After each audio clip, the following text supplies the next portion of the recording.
I'm Ted Norby, Director of Instruction for the National University Golf Academy. What I want to talk about today is the transition, and that's this change of direction from backswing to forward swing.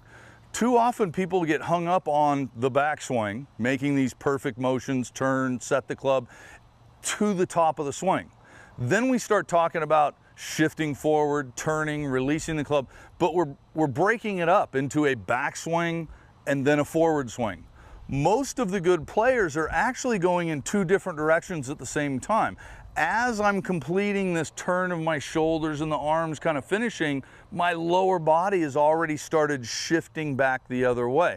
Just like throwing a baseball, tennis, anything else. This dynamic stretch is built by one thing going back as the other is already going forward.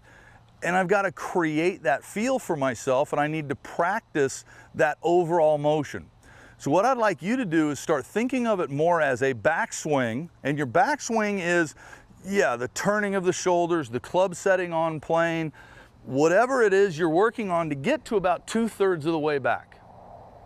Then the transition, which is this completing of the backswing and starting the forward swing.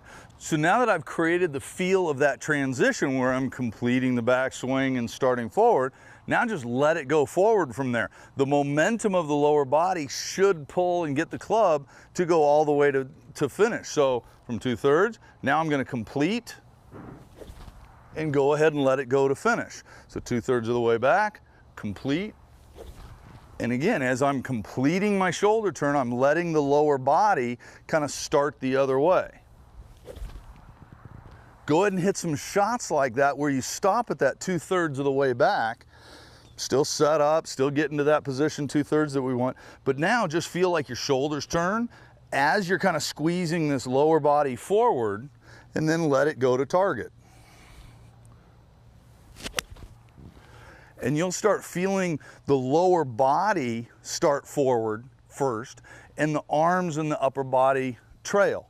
Obviously then I've got to build that so that I can do it from the takeaway all the way to the top and create that transition. But think of the swing more in 3 parts instead of 2 parts. The backswing to about 2/3 of the way back. The transition, which is completing the backswing with the rotation as you're shifting. Then the forward motion to the target.